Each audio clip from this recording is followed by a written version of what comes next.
ఆదిదేవ నమస్తుభ్యం ప్రసీద మమ భాస్కరం దివాకర నమస్తుభ్యం ప్రభాకర నమోస్తుతే విమలపటి కమలకుటి పుస్తక రుద్రాక్ష శస్త్రహస్తపుటి కామాక్షి పక్ష్మలాక్ష్మి కలిత విపంచి విభాతి వైరించి.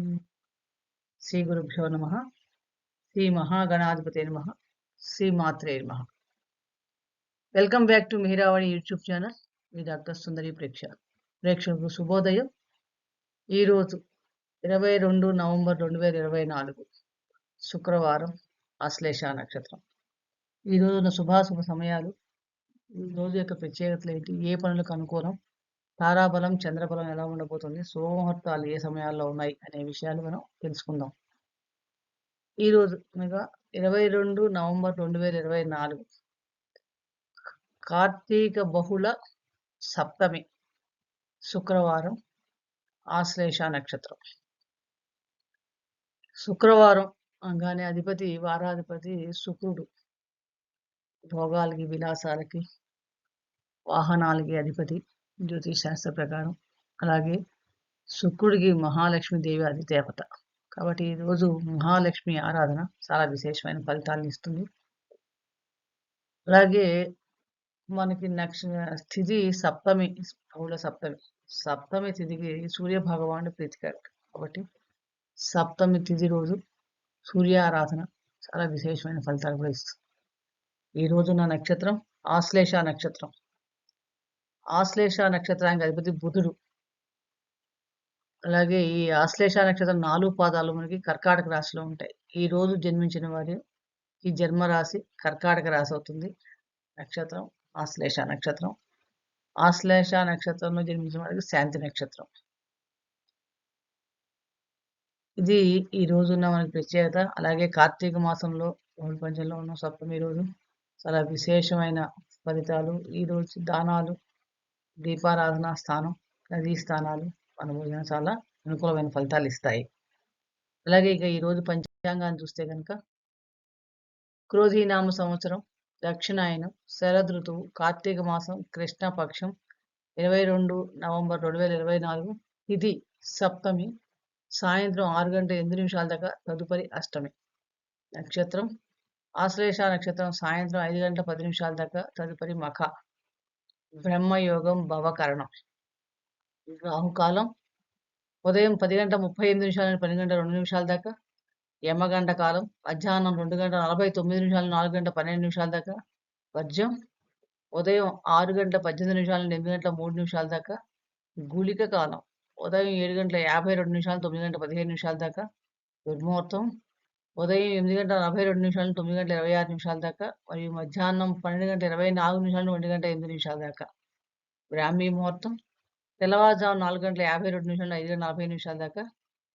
అమృత కాలం మధ్యాహ్నం 3 గంటల 27 నిమిషాల నుండి 5 గంటల 10 నిమిషాల దాకా. అభిజిత్ ముహూర్తం మధ్యాహ్నం 11 గంటల 40 నిమిషాల నుండి 12 గంటల 24 నిమిషాల దాకా.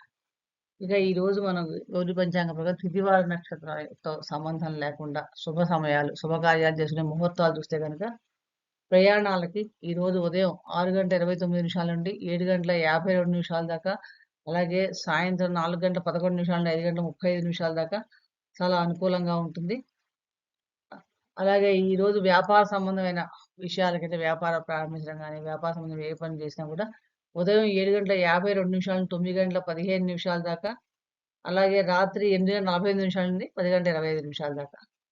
ఈరోజు ఔషధ సేవనానికి, వైద్యుల్ని కలవటానికి కానీ, కొత్తగా మందులు ఏమన్నా స్టార్ట్ చేసి తీసుకుంటానికి, ఇలాంటి వాటికి మంచి సమయం ఉదయం 9 గంటల 15 నిమిషాల నుండి 10 గంటల 38 నిమిషాల దాకా చాలా అనుకూలంగా ఉంటుంది.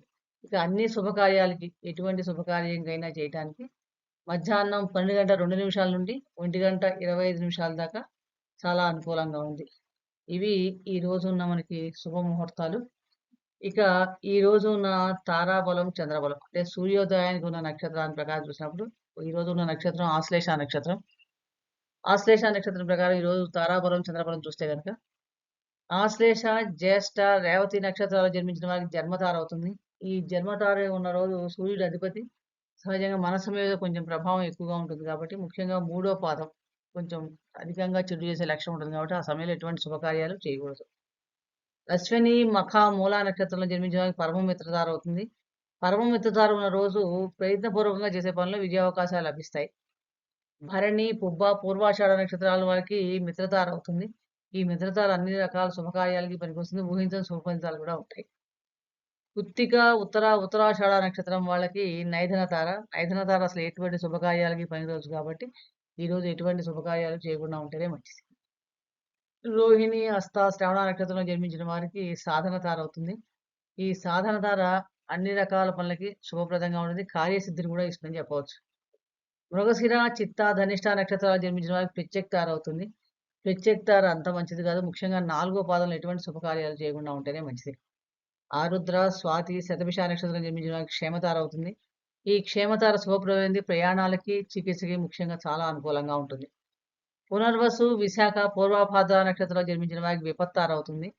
విపత్తార అంటే చేసే పనిలో కొంచెం విభేదాలు గాని, పూర్తి పని చేపట్టిన పని పూర్తి కాకపోవడం ఇలాంటివన్నీ వస్తాయి కాబట్టి, ఈరోజు ఏదైనా శుభకార్యం చేయవలసి వస్తే గనుక బెల్లం దానం చేసి మొదలెడితే గనుక కొంచెం అనుకూల ఫలితాలు కలగడానికి అవకాశం ఎక్కువగా ఉంటుంది. పుష్యమి, అనురాధ, ఉత్తరాభాద్ర నక్షత్రం జన్మించిన వారికి సంపత్తార అవుతుంది. ఈ సంపత్తార శుభప్రదంగా ఉంటుంది. ముఖ్యంగా ఆర్థిక వ్యవహారాలకు చాలా అనుకూలంగా ఉంటుంది. కార్యానుకూలత కూడా ఉంటుందని చెప్పవచ్చు. ఇక ఈరోజు చంద్రబలాన్ని చూస్తే గనక కర్కాటక, సింహ, కన్య, తుల, వృశ్చిక, మకర, మీన, మేష అండ్ వృషభ రాశి వారు చంద్రబలాన్ని కలిగి ఉన్నారు. అలాగే ధనుర్రాశి వారికి అష్టమ చంద్రుడు. అష్టమ చంద్రుడు ఉన్నప్పుడు కొంచెం మానసికంగా చిన్నపాటి చికాకులు ఉండే అవకాశం ఎక్కువగా ఉంది. ముఖ్యంగా ప్రయాణాల విషయంలో కొంచెం జాగ్రత్తగా ఉండాలి. ఇక ఈరోజు మనకి వృశ్చిక, ధనస్సు, మీన రాశుల వారికి ఘాతవారం. అంటే ఘాతవారం ఉన్న రోజున సహజంగా ఓ ప్రయాణాలు చేయటం గాని, దూర ప్రయాణాలకు వెళ్ళడం అంత మంచిది కాదు. అలాగే నూతన వస్త్రాలు ధరించడం గాని, కొత్తగా ఆభరణాలు చేయించుకోవడం, ఆభరణాలు ధరించడం, అలాగే వాహనాలు కొత్త వెహికల్స్ కొనటం గాని, కొత్త వాహనాలు వాడటం గాని మంచిది కాదు. అలాగే గృహప్రవేశాలకు కానీ, ఇల్లు మారటం గాని, ఇలాంటి వాటికి కూడా అంత మంచిది కాదు. ఇక ఈరోజు మనం చేయవలసిన ఆరాధన మనం చెప్పుకున్నాం. మహాలక్ష్మి ఆరాధన, దుర్గా ఆరాధన, సూర్య ఆరాధన మేలు చేకూరుస్తాయి. ఈరోజు ఏదైనా పని మీద వెళ్ళేటప్పుడు గనక మనం లేత గోధుమ రంగు గాని, ఆఫ్ వైట్ గాని, వైట్ కలర్ గాని దుస్తులు ధరించి వెళ్ళటం వలన విజయ అవకాశాలు చక్కగా మెరుగుపడతాయని చెప్పవచ్చు. ఇక ఈరోజు మనం చదవలసిన మంత్రం హిమకుంద మృణాలాభం దైత్యానం పరమం గురుం సర్వశాస్త్ర ప్రవక్తారం భార్గవం ప్రణమామ్యహం అనే మంత్రాన్ని 20 సార్లు తక్కువ కాకుండా చదవటం వల్ల ఆ శుక్రగ్రహం యొక్క అనుగ్రహాన్ని పొందగలుగుతాం. అలాగే మహాలక్ష్మి ఆరాధన చేయటం వల్ల కూడా లక్ష్మీ ప్రాప్తి కలుగుతుందని ఎటువంటి సందేహం లేదు. ఇదండి ఈ రోజు యొక్క శుభాశుభ సమయాలు, శుభ ముహూర్తాలు, ఈరోజు చేసుకోవాల్సిన ప్రత్యేక విధి విశేషాలు. అలాగే మరొక ఆసక్తికరమైన విషయం గురించి మరొక వీడియో తెలుసుకునే ప్రయత్నం చేద్దాం. ఎప్పటికప్పుడు మీకు ఇలాంటి ఆసక్తికరమైన ఆస్ట్రాలజికల్ విషయాలు తెలియాలంటే కనుక ఛానల్ సబ్స్క్రైబ్ చేసుకోండి. పక్కన ఉన్న బెల్ బటన్ క్లిక్ చేయండి. ఈ వీడియో మీకు నచ్చినట్లయితే లైక్ చేయండి, షేర్ చేయండి, సబ్స్క్రైబ్ చేసుకోకపోతే సబ్స్క్రైబ్ చేసుకోండి. సర్వే జనా సుఖినో భవంతు. శుభం భూయాత్.